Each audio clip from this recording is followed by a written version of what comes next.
Authenticity. What is this stuff anyway?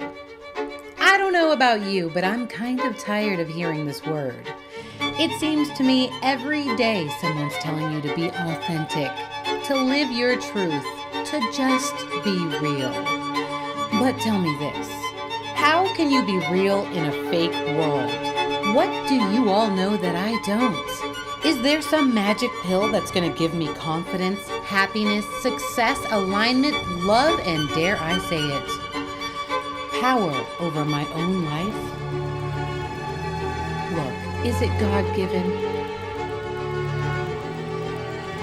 Can you buy it? Can anyone achieve it? And well, can I have some? So I Googled how to be authentic, and it turns out all I needed was a journal, an uplifting playlist, and 1 or 2 traumatic life events. Who knew? I'm already overqualified. Look, when I hear the word authentic, my mind goes straight to cuisine. Hey, don't judge. More specifically, authentic Napoleon cake straight from the heart of Armenia.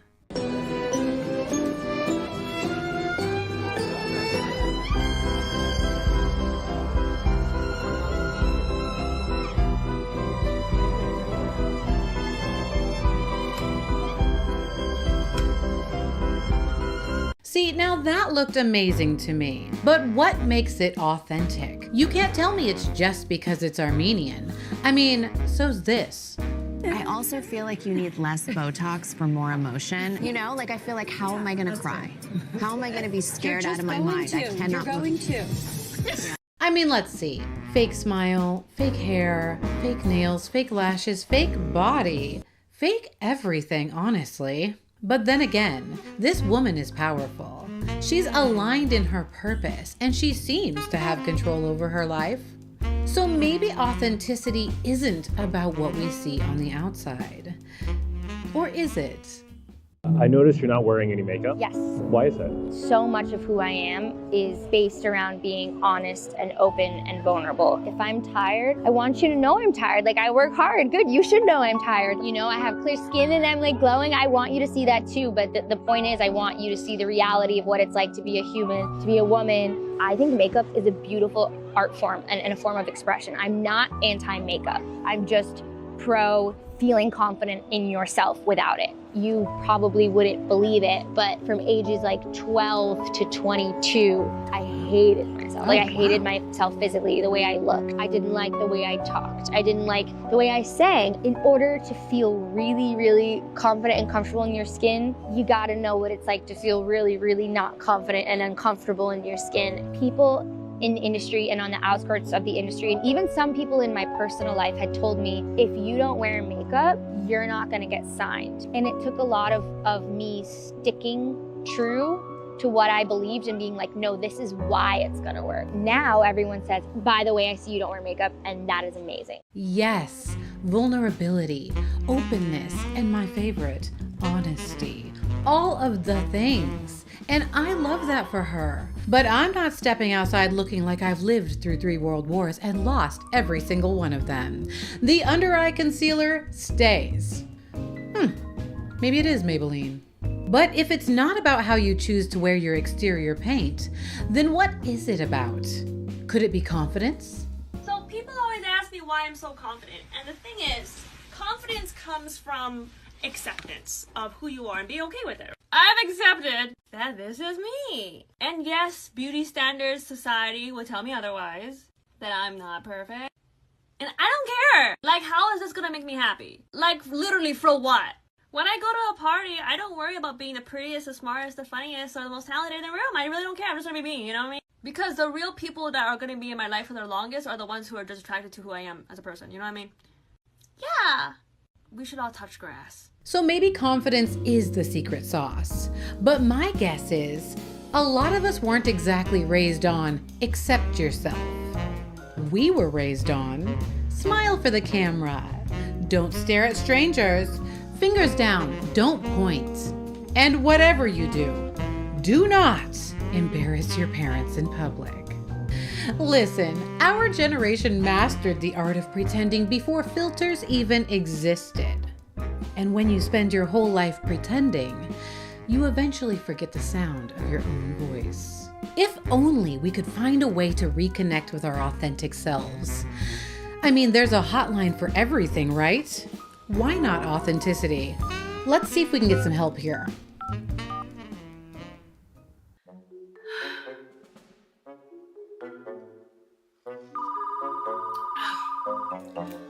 Hello? Hi, is this the authenticity hotline? Yep. This is the real you speaking. How can I help? Oh, I was just hoping you could answer a quick question for me. What exactly is authenticity? And, where could I get some? Authenticity isn't something you can just get. It's something you remember. Great. The last thing I want to do is go digging up old memories. There's got to be another way. Jessica, there is no other way. Think of your memories like breadcrumbs, leading you back to, well, me. Breadcrumbs? Are we trying to deep fry something? Because I will absolutely do that if it helps. Look, Jess, I don't think you're ready to be talking to me. Wait, don't go! Well, that didn't go so well. Apparently, reconnecting with your authentic self isn't as easy as calling a number. Go figure. But I think we're on to something here. I heard this term recently, genocide of authenticity. And it made me think about how from a really young age, you're told to be like everybody else around you. You're told to follow in the same footsteps. You're told to wear the same things, be the same way, have the same body type.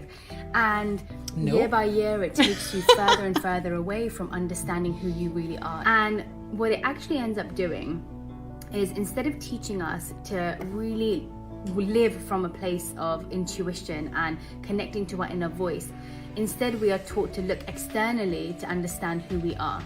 And over the years, no matter how many people you have in your life telling you that, or how many people you have surrounding you, but still feel so lost and disconnected because you have not yet connected to yourself and understood what you need, what you want, and who you really are. And so this is your reminder to start to strip away all the things that you've been told you should be and really connect and start to understand who you really are. And the more you live in alignment, the more happy, connected, and content that you will feel. Ah, I see. So basically, we've been performing this whole time, trying to follow along in some invisible manual that tells us exactly how we're supposed to look, think, act, and feel. But if we start pulling back that social performance, that's when we find out what's underneath it all. But what if you're authentically evil? Does that still count?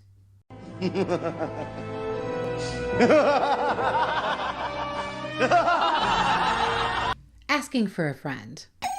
Look, despite how you choose to use your authenticity, it's powerful. So powerful, in fact, that scientists are studying it. The most powerful frequency to leave the human body is because it is not what you think and it is not love, because everyone is going to assume that it's love, right? I literally just watched this video and wanted to hop on here and tell you this. So according to this new project called the Spain Scale of Emotions, Spain is S-P-A-N-E, it took 25,000 participants and put them in a room, and they were able to measure the frequency coming out of the human body to such accuracy that they could compare anger to despair, passion to elation. Like, that's how the specific they could get on this. And do you want to know what the most powerful frequency to leave the human body is? Authenticity. Authenticity was measured to be 4,000 times more powerful than love. How crazy is that? Love is so important. And if you think about the ego, you have to go through love to get to authenticity. And what is authenticity? Authenticity is when your words are truthful and you believe what you say. So get out there today and be authentic. Of course, love, always love, but we want to make sure that you are loving from a place of authenticity, not from a place of trying to gain other people's love or gain attention, but just authentically being yourself is the most powerful thing you can do today. Let me know your thoughts. Wow. So authenticity might actually vibrate higher than love. That explains a lot. I mean, I love snacks, but I've never felt my aura levitate after a Dorito. But this is where it gets really good. Science says that living in your own authenticity is way more than just a vibe. It's basically a superpower.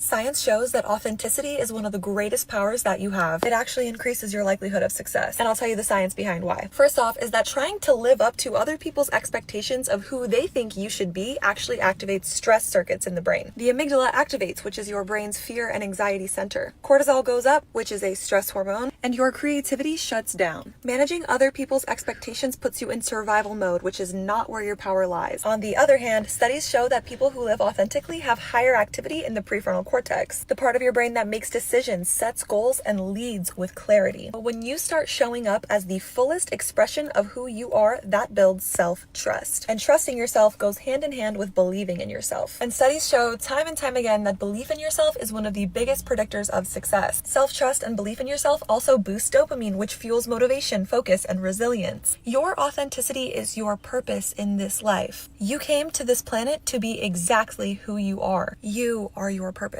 When you are unapologetically and fearlessly yourself, you align on the inside, and then the world aligns for you on the outside. The most successful people in this world are not the ones who fit in. They are the ones who stand out. Wait a second. So you're telling me that all of this time I've been bending over backwards trying to manage the expectations that other people have of me, when I could have just been showing up as my true, authentic self this whole time? The one who drinks her water, minds her business, and manifests whatever the fuck she wants? Oh, this is big. This is real big. It's almost like as soon as you stop caring what other people think and you do the work to genuinely radiate who you are, you become a superhero in your own story.